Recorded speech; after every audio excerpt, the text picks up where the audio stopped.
The next steps are pretty much linked to the process where initially low shares of renewable, we were focusing on creating access to the grid for these renewables. As the share increased, it was about how can we reduce the cost of integrating these renewables such that they are remunerated well, and we don't have a high bill that we pass on linked to renewables to consumers.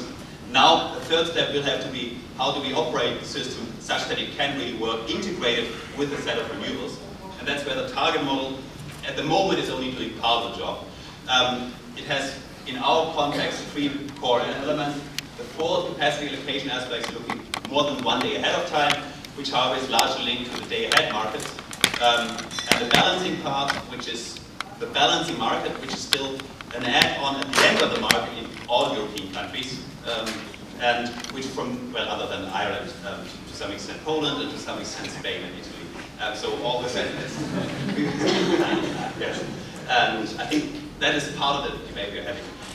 But the balancing markets are very much embedded in the national institutional context, and therefore the European Commission was struggling to really find framework codes to really formulate very clearly what is happening there. Therefore, most of the process and progress has so far been made at the day ahead and intraday market arrangements, which we're looking in terms of how do you calculate the capacity for transmission between regions, how big are the bidding zones, again a very topical, controversial topic, and the question of what is the bid format that we are using in these day-ahead auctions and perhaps ultimately in intraday auctions as well for capacity. And I think that is where a lot of the developments will have to be. We've seen the studies by Enrel and many other actors that if you want to integrate large shares of renewables, you have to be far more flexible in these day-ahead and intraday and real-time arrangements. One way of looking at this is, for example, if you look at spring week of 2012 in Germany, where effectively you have your peak periods, and normally at peak periods you start some units and shut them off at the end again. So if you already know what's happening at peak and off-peak, then you use the day-ahead market to a bit optimize across what you anyway want to do. Now, and that effectively ensured that even with a market model that was based on day-ahead hourly bidding, you could pretty much get towards a relatively stable operation of the system. If you are now looking at the situation with increasing shares of, in this case, wind pushing in, then it's no longer the case that at the end of the peak period or the morning of after the next period, you want to start or stop your units. But it very much depends what is going to be the development of the wind and the solar output afterwards. So your kick-off, start and stop decisions are no longer something that is repeated on a daily basis, nor something that you can just easily coordinate with everyone else around. That means that you have to be far more sophisticated about understanding when do I start and when do I stop the units, such that the overall system actually is balanced across the entire system time frame. And that means probably that we need to have to go to something that reflects complex bids that are more tailored to presenting what are the physical characteristics of units. At the moment, complex bids in Europe are pretty much focused on, we have peak and off-peak bids, which no longer are something meaningful in a world with large shares of renewables. Second part was already indicated, wind forecasts are getting really good in the last 4 to 8 hours. So that means as they are getting better, you might actually consider yourself in a situation where you want to stop the conventional unit or start the conventional unit. That means you have to re-optimize again across your entire system within 4 to 8 hours before real time. And that again means that you have to optimize across multiple units, something that the purely bilateral market arrangements that we currently have in most continental European countries are probably not very effective on this. And so we have a very vivid debate in Europe right now whether we want to have intraday auctions between countries or whether we have a bilateral arrangement with a shared order book. So you see that we are in this shift of the debate, and I think that's something that we'll observe over the next 3 years. I'm quite interested to see where the debate ends on this. The promising part for me is that there's a very close cooperation across TSOs, across regulators, and I think that's the basis of making sure that we run the system ultimately as an integrated approach. And there's a lot of benefit that we can see of working together, both on the cost side and also in terms of, for example, integrating a strategic reserve to help countries that are at specific needs in specific periods going forward. We quantified that some years ago with a colleague to look in terms of how much system operation costs can you save if you are optimizing across the system at the intraday stage and not only at the day-ahead stage, which still is the most liquid market in Europe in most European countries at the moment. And you can see that you more than half the costs for the integration of renewables and the uncertainties linked to renewables. So in summary, the politics by accident turned Germany into the early leader of the PV deployment, but I think it ultimately was a lucky coincidence, led to global learning benefits and made this technology a very attractive component of energy mixes globally now. I think we've learned the lesson in terms of the feed-in tariff design, so I think no one needs to repeat that mistake again, and we can build on this, and at the same time mean that the feed-in by itself is an effective instrument that we can use going forward as well. And you can see the new government confirming the previous renewable deployment targets, indicating that there's overall support for this strategy, still very strongly embedded in the German society. I think in terms of investment, it's going to be increasingly important to differentiate perhaps between the intermittent renewables and the conventional assets, because they have very different requirements and different attributes. And if you differentiate, then we can reduce costs for consumers. And finally, focus, certainly from my research group, is looking at short-term market operation. How can we now facilitate that the operation of the European electricity market in the day and intraday and real-time market are working such that we can actually efficiently and securely integrate these renewables and provide a reference for midterm contracting, such that at the same time we can also stabilize the supply-demand balance and stabilize the revenues for the utilities that are striking at the moment. Thank you.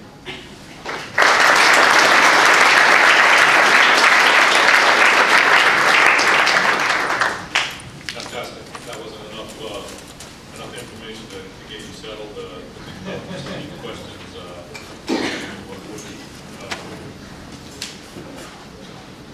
That's for a country that has gone through a transition, and so it's a great pleasure to Mexico about to embark on a transition.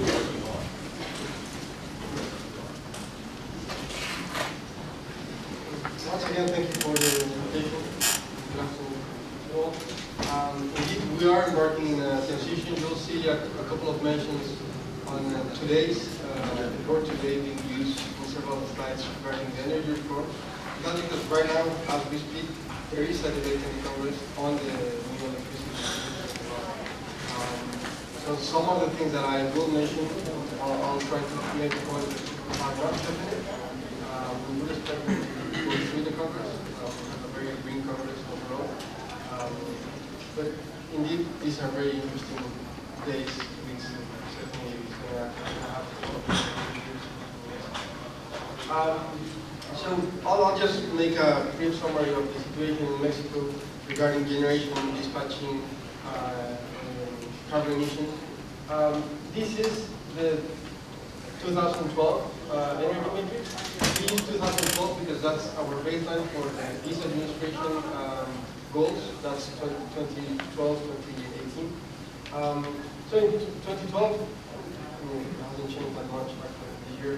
We had still 82% of our generation from fossil fuels, mostly gas, but we have and this is something that's worth mentioning, quite a large share of heavy fuel oil, and a comparatively low share of coal in our system. That's something that's peculiar about the fossil fuels that we use in Mexico. And then we had 70% of clean energy, that's including nuclear. As you will see, except for geothermal, which we developed since decades ago, in other renewable energy technologies like wind and solar, we're quite new in the neighborhood. This would be a Friday, Saturday, against the month. If I'm not mistaken, it was a June image. So this would be the dispatching profile. We have nuclear, geothermal, coal as base load power. Then we have different types of natural gas. This division is both technical and legal defined. So we have all or one cycle natural gas. Then we have IPPs from our state-owned company. So that's energy that is not produced by our state-owned company CFE, but it's purchased by all of this energy is purchased by CFE. And then we have the combined cycles from CFE. And finally, we have hydro. And that's something very important. I'll get back to this point several times during the presentation. We rely on hydro for peak demand, or to cover for peak load. And the hydro is, as we will see, one of the main flexibility tools in Mexico for wind, until now for wind integration. So how is this related to emissions? Because renewable energy policy in Mexico is very related to emission commitments, not entirely, because we also have a strategic diversification goal. I mean, it's very simple. If we don't develop renewables, then we are sure that we're going to end up with more than 80% natural gas in our system. And as some of you might notice from this morning's presentation, the United States is taking into consideration very large exports of natural gas to Mexico. So that means that reaching a level of 80–85% of natural gas reliance with the regional market as it is would mean that Mexico would rely heavily on imports from natural gas.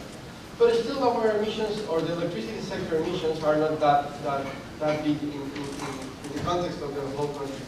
1/3 of all the emissions are from energy production, and from that half it's energy generation.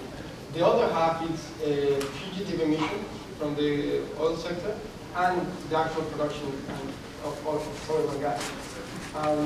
But we do understand that this is where, in fugitive emissions and electricity generation is the low-hanging fruit of our mitigation strategy. So that's something that we're striving for in the short term. So what are our commitments on clean energy and climate change? I'll focus more on the energy side of that, obviously, but I'll just mention that first, Mexico committed internationally to lower emissions by 2020 by 30% in a baseline scenario, or from a baseline scenario, and to reduce half of the emissions from 2000 by 2050. That was later on put into law, our general law on climate change. And we've estimated that about 1/3 of meeting the goals is related to electricity, to cleaning up the electricity meters. So these are our goals on clean energy. So as I mentioned, 2012 we had 17% of clean energy. That's 14%, around 14% on renewables. We have just published last month, the end of April, our goal for 2018, and that this is 25% of renewables and high efficiency CHP.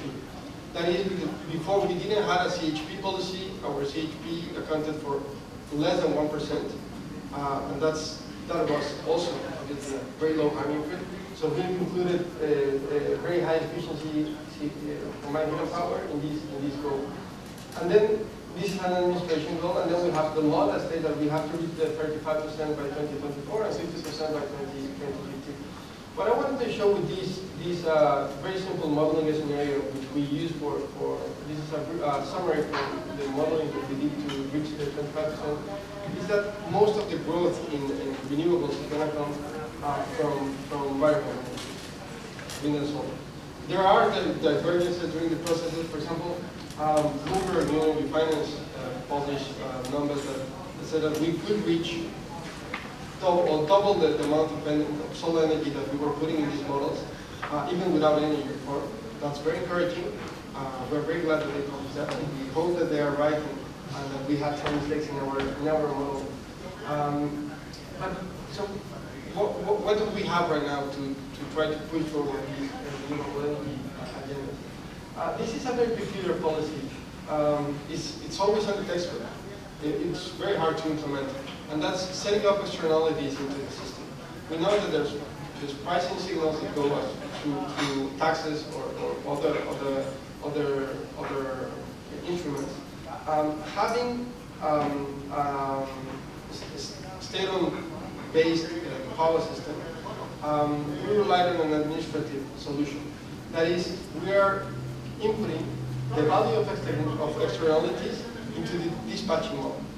So the merit order of the technologies might change. The result is very peculiar. So this was something that was not actually proposed by the administration, but was mandated by the Congress. So the results are very peculiar. The marginal cost of renewables is nearly zero, so there was no impact on renewables. All renewables are getting into the grid as they are produced. But then we had the dispatchable technology, so coal, gas, and heavy fuel oil into the system. And using these variables of externalities, that's CO2 and NOx, particles, PM10, the result was that there's a little bit more gas, a little bit more coal, and a little bit less heavy fuel oil into the system. And that's, I mean, the three fossil fuels have different levels of externality, also related to the region where they are located, obviously. That's part of the modeling of dispersion modeling and so on and so forth. But what's more important is that this simply states what policy through other ways had already stated. We need to get rid of our heavy fuel oil also for environmental reasons. Now, to be honest, this result is quite modest. To have only these changes into the system, implementing what is a very relevant policy in the sector, provide a very nice view of the circumstances in which policy and the theory behind policy and the real physics of the system. After all, we have a very simple transmission system. So even if we wanted to, even if we increase these values by 10 times, the changes wouldn't be that much. That's because our transmission system doesn't allow for much energy moving from one region to another. Now with the energy reform, this is an administrative tool. So we sign a document stating CFE, our national utility, that they have to use these values into the dispatching model. And they'll input into their computer and then they start dispatching with these values. With the energy reform then, dispatching is not an administrative instrument. It's an actual trading instrument. So the government should not be relying on disturbing this trading instrument as we have done it as if it were an administrative instrument.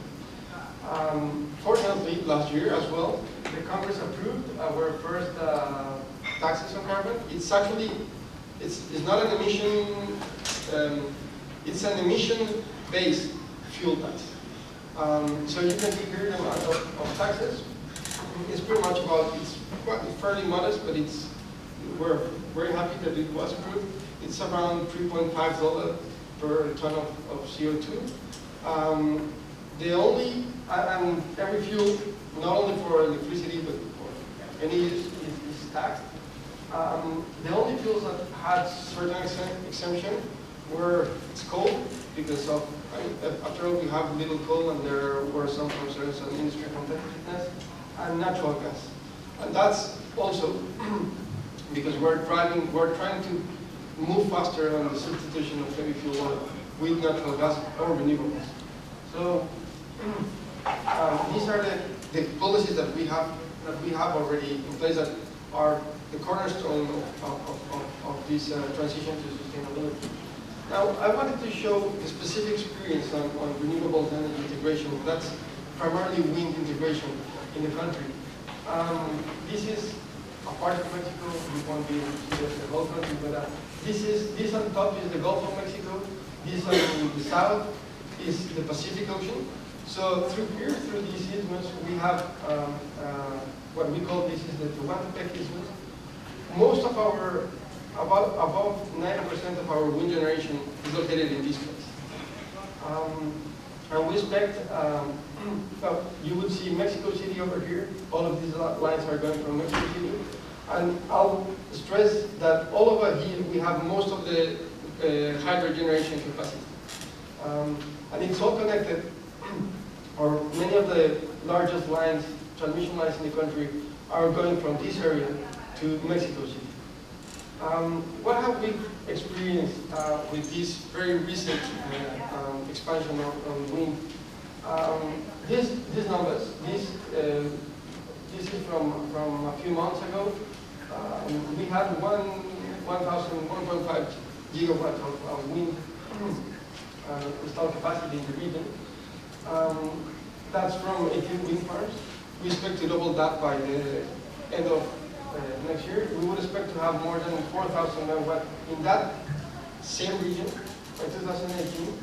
And with this 1.7, we've experienced these run rates, 10.5 megawatt per minute of ramping. That's obviously something very new for our operator. That's something that they are very worried about, that they were very worried about. They are finding the ways to manage that. But that's one of the reasons why we're trying to work so hard on this integration. This is not a standard generation curve. This is not an addition of the generation. In this slide, you will see all the different generation outputs, one over the other. This is just for comparing. So right now, we have, this is from last month, we have as much wind in that region as nuclear. I'll go back to the same slide. This is because this control area, this is the eastern control area, has large wind, most of the wind, large hydro, most of the wind, and over here we have our only nuclear power plant. That's Laguna Verde.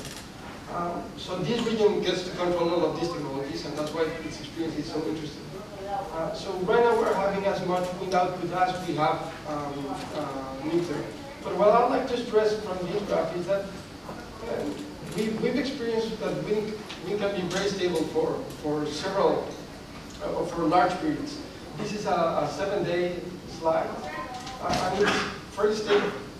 I mean, this is quite positive. But we have also experienced this sort of behavior, which is what would normally be more traditionally thought of wind. That is, we would have full days with very little output from wind. And in those cases, naturally, fossil fuel, hydro, which is this orange one, plays a very relevant role for managing this variability. The hydro output over here is much less, or is less than what we would see here, and that's precisely because of wind variability, enough wind in that particular time. So, dealing with this wind integration, we had already some institutional assets that are helping the operator. First of all, we had the targets, renewables, so the operator was already trying to get ready for the transition.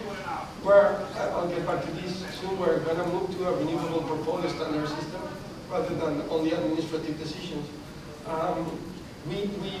We're rapidly developing this renewable resource operation experience. We already had it with large hydro, some have. We had some advanced forecasting from 3 days ahead and 2 hours ahead.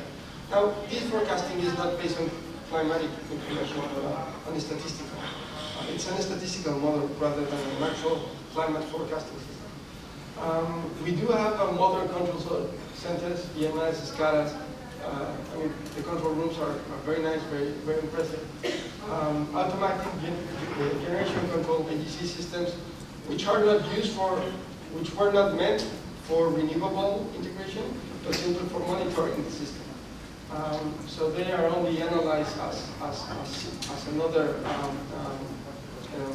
analysis instrument. And then we have very large hydro resources to manage intermittency. Now, this is a couple of slides, graph that I like quite a lot. This shows the amount of energy that we can store through our hydros. And we can store as much as 22 gigawatt hour. That would be about 10% of the generation, a little bit less than 10% of the total generation of 1 year. So that's quite a lot of energy that can be stored. Probably compared to other countries with more hydro, that's not that much. But still, it's quite a valuable resource for the system. The only thing is that most of these, as you can see here in the second table, most of that storage capacity is only in one dam. That's as well in the south of the country where I show all of these. We have a system with 4 large hydro, 5. So we have one that can store about 9% of all the water that can be stored to generate power. And then we have 4 very large dams beneath it with much less storage capacity. So that means that this storage capacity can be used to manage this region probably, but no more than that. As we develop more resources in other regions, for example, solar in the north of the country, or more wind in the northern east part of the country along the Gulf of Mexico coast, the border with Texas, where there's a lot of wind potential. These hydro resources are not useful anymore. So what we've experienced is a very positive relation between hydro and wind. Until now, we cannot take advantage of it. So I'll just mention that right now, literally right now, the Congress is discussing the possibility of having renewable portfolio standard with what we call clean energy certificates. We hope that this will go through the Congress, and then we would have a more solid instrument to make sure that we're going to reach the 25 goal in 2018 and the 35 goal in 2035. I won't stay too much in this because I'm almost out of time. This is simply how we're going to move from single company based system to an open market system.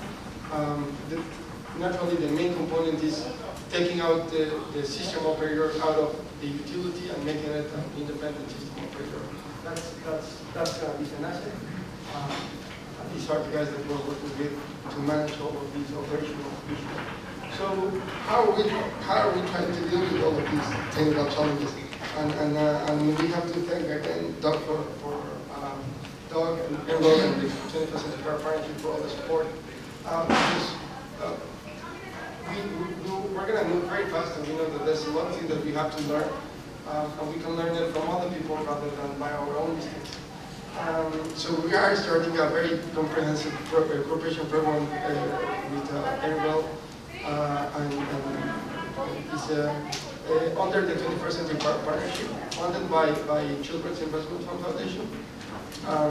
We also have a cooperation program with Denmark, particularly one between, we are hoping that they will sign very soon, an agreement between Energinet and Senase, our new or yet to be independent system operator.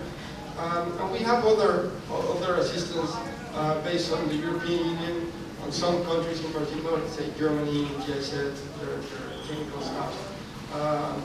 The EIB actually as well, was having a training program for several years. Also other US-based assistance.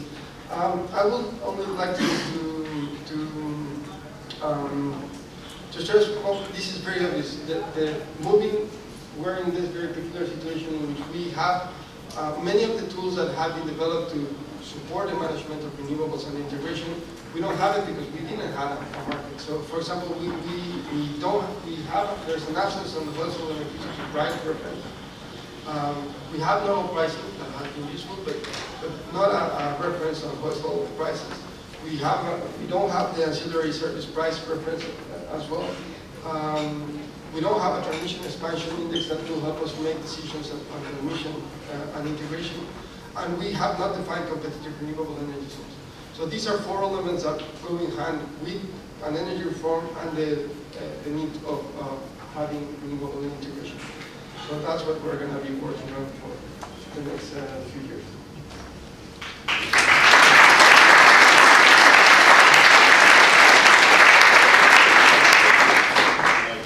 Wonderful. Thank you to all 3 speakers. So we've left about 20 minutes for Q&A. There is a microphone in the middle of the room. Might I just ask that you introduce yourself, where you're from, and pose a question. When you do that, versus a long commentary. You're all thinking. This is your time to pose. I've got plenty of questions myself. Please come on up. Hi. Hi, I'm David Lugos from Carnegie Mellon University. Thanks a lot for the conversation. That was great. So this question is mostly for the last speaker. So you're talking about doing energy market reforms and renewable integration kind of at the same time. And I was just wondering if you think that doing the energy market reform will make renewable integration easier or maybe actually much harder? What are your thoughts on that? Well, our previous system, or the previous that we are still running on, was not designed for renewable energy integration. So it has been very hard to try to transform this current system to make sure that we would reach the goals that we've set up. So with the current system, we have no certainty that we were going to be able to reach these goals on a competitive basis. So it's not going to be easy anyway. But we are quite happy that we know that with certain tools like this, the portfolio standard, we're going to have much more certainty and much more control from the policy side on the actual outcome, on the possibility of actually meeting our goals. Having different actors interacting, not only having a utility that manages generation and most of the generation, because there's also private generation, and the operation of the system pose very serious challenges to the expansion of both private and public investment in renewables. So we're quite confident that the market reform will help us to provide certainty. Isn't there also an overlay of general market reform in Mexico over all of the energy sector, not just the power sector? Yeah, that's true. So today they're discussing the electricity sector reform in the plenum of the Congress, but 2 days ago they were discussing the oil reform, which is also quite large. We're moving from one state-owned enterprise managing all of the oil operations in the country to an open system, a bidding system. We're changing our gas market structure as well, creating new entities to regulate gas market structures. So yeah, there's that. And I'll take the opportunity to answer one of the questions that I couldn't answer because we started the session. Why not feed-in tariffs in Mexico? And that's also because there's quite a there's a feeling, an idea within the government that is shared by all parties right now, that we should not use direct subsidies in these markets. We should try to strive to develop other tools for developing compensations, but not through direct funding. Because of the political economy of the country, it makes it very risky. Thanks, Francis. I'm Mark Lively. I'm a consulting engineer in Washington, D.C. 5 years ago in Texas, they had negative prices in West Texas for about a quarter of the month of April because of the amount of wind that they had. They solved that problem by increasing the intertie capability between Texas and between West Texas and the rest of Texas. For Germany, how would you have to operate your system if you didn't have the interties with the rest of Europe? And is that going to be a problem? Should you be seeing negative prices more often? So indeed, if you look at Europe, I think the more impressive country is Spain, that probably has a higher share of wind renewables and is almost a part of the Portugal Peninsula with only very limited interconnection. They are operating the system quite safely and effectively there as well. We've got some negative prices in Germany now recently, a bit more again. Ultimately it's a question of priority access for renewables that is defined by European and German law as a way of pushing renewables against the vested interests of quite often still incumbent groups in the European system. It's not being linked directly to the feed-in system because you can run a feed-in tariff where you say, okay, and this unit is dispatched as long as the price is positive or above zero, and if the price would become negative, then the unit is either compensated, which I think is more effective for financing provisions, or it's not compensated. Ultimately, as we've seen from the annual study, I think we will still have some hours with slightly negative prices, as long as either we don't have very effective use of all the electricity, so a bit more electric heating, for example, for heat systems, where Denmark was quite good in. But there might be still hours where you have to continue to operate a coal power station at part load for 2 hours, and then you have to compensate them, or they want to run, and you get into slightly negative prices. On their own, I don't think negative prices, but I'm an economist, physicist turned economist, are something inherently negative. But certainly, it's easier to do all of this as a part of a big integrated system.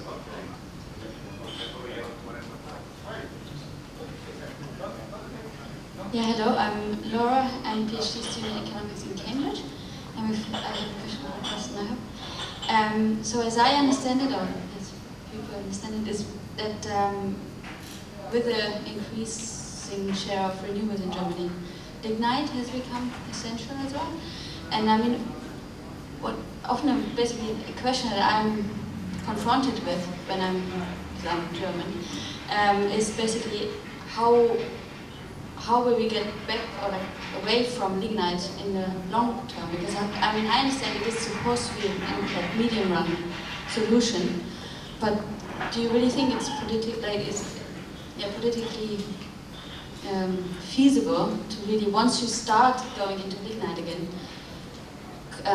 basically going backwards again? I mean, especially knowing the coal history in previous years.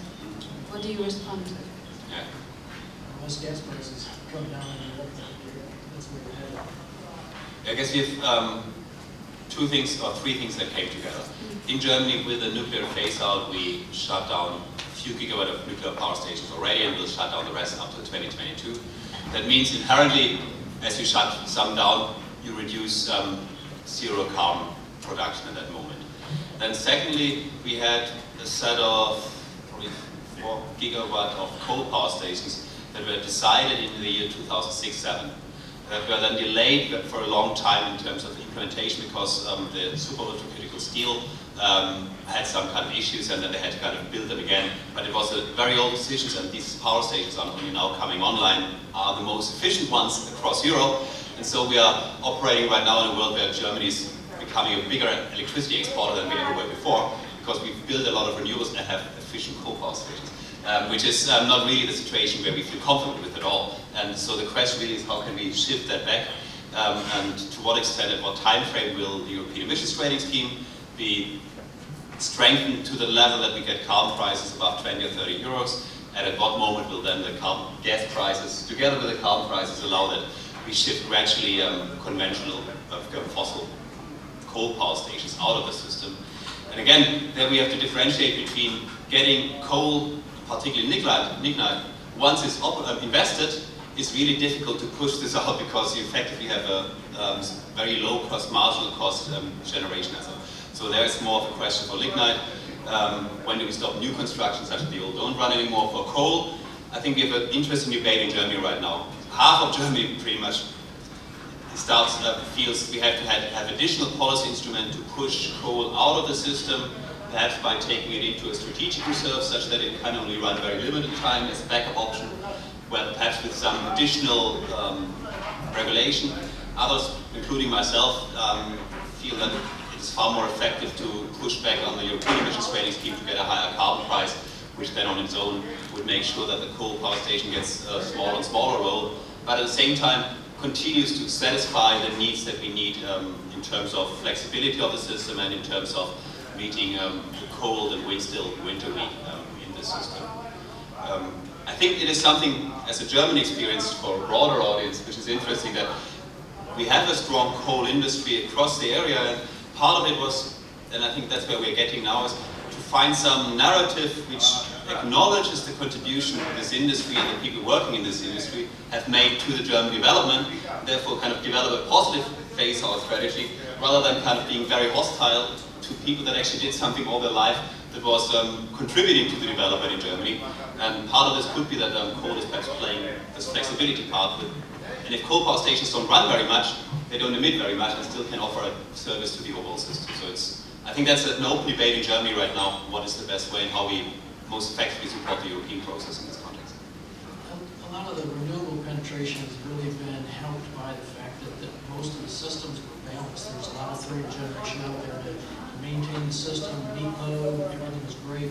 and then you can go ahead and force in the price of renewables, so you still have that data background on the ground to keep the lights on. What's going to happen now is via environmental regulations and maybe you're going to gradually increase the cost and reduce the population of thermal generation, and then prices will come up. And you'll have 5-10 years to adapt and figure out how to make your money work without a lot of thermal generation. Please. Yes, my name is Thomas Tenderos. I'm at the Research Institute of Industrial Economics in Stockholm. I have a question for Carsten. The EU Advocate General has recently stated in an opinion that the national support systems, as they're currently constructed in Europe, could actually be illegal because there will be a violation of free trade of goods and services. And also, you now have up until the EU to 2020, when the EU will sort of reshape their energy policy. Do you have any comment on that and any predictions about the future and the importance of this opinion? I think that there were two ongoing, still are court cases in this respect. They however, in front of the European Court of Justice, they however look at very specific circumstances where on a Swedish island that is kind of interconnected to Finland, if I understand correctly, something which is kind of, whether that is then a Swedish support system that should be open to the Finnish case in a specific instance. And there's another instance where the national government has been relatively unclear in terms of how to implement the system, and therefore has made a few technical errors that are under constraint. From my sense, the more important part is that in Europe we have DG Competition, the Director General for Competition is perhaps the most powerful institution on the European side, because it enforces competition law both against companies but also against countries, in the way that we want to avoid that individual countries are supporting their industry and therefore create a competitive advantage compared to the neighboring country, and ultimately would end up in cross-subsidizing more and more public money going into European industry, which would be very inefficient and ineffective altogether. And they are also involved in sector-specific regulations, in the way that, for example, they issued now a guideline for how renewable support systems have to be structured in the future to be permitted, to be allowed for. And in general, that is, first of all, a message: you can support renewables at the national level if you're satisfying the set of requirements that we've set out in these guidelines here. And so I think it is quite clear that for renewable support systems altogether, there is a framework to move forward. I feel I would like to put that back into the broader context. I don't really think for wind and solar the challenge remains that much about a subsidy, but more about stabilizing the revenue stream across time. So ultimately you would like to sign a 20-year contract as a consumer to get a stable electricity price, whether you're industry or household. And as a producer you would like to sign a 20-year contract. But for these long-term contracts, you have huge issues of counterparty risk. Consumers and industry might run away, and producers might go bankrupt, and the contract could be very much out of the money after being signed, and therefore it's really a big issue. So private actors hardly can sign these 20-year contracts on their own. And that's where I think governments can play a facilitating role by being the middleman for these 20-year contracts, which reduce the volatility and the cost for consumers and for producers, and therefore facilitate lower cost financing. And ultimately, that is, I think, where remuneration mechanisms are more and more moving to facilitate this low-cost finance. And we've seen in Germany the big success of getting really low interest rates and allowing large shares of the population to invest because they can participate in this, and increasingly also providing a framework where pension funds can go into the system and provide the capital that we need, because utilities wouldn't have the scale of capital necessary to finance the investment that we're looking for. The importance of market structure, capital formulation, and the cost of capital, as you saw. At least his slide is also incredibly important. We've done a couple of studies on that. We can have a side conversation on that as well. Other comments on that question? Otherwise, I'll turn to, please go ahead. Thank you.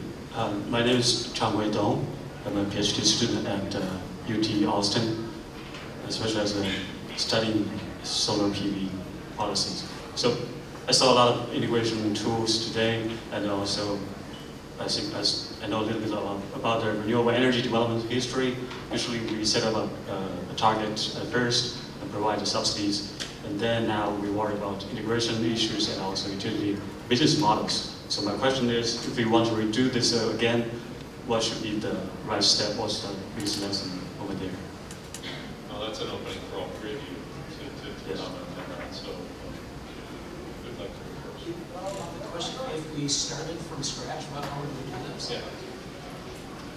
What's the pathway going forward? So think of it as kind of advice that wasn't interested in next year. So we're thinking about deeper. So I can be a consultant on our study basically. Every end of the replay studies for, if they have a lot of concerns, spec out the studies and the answer questions. So we help them figure out what rules can change to wait for like these operating procedures to change. So it's sometimes been looking at information about your systems. It all matters that what you have in front of what you're really doing. Obviously, it's just the last slides, there's just a ton of issues, show-wise and all of things.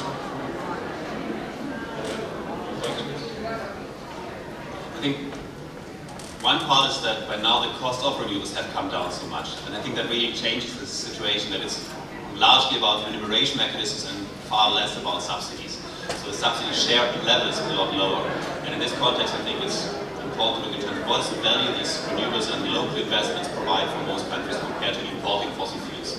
And to be good about communication, as was mentioned a few times in this context, the financing, and the ultimate part at the end is trying to find local proponents of this strategy. And I think they can be in very unexpected corners. It's individuals often that matter more than which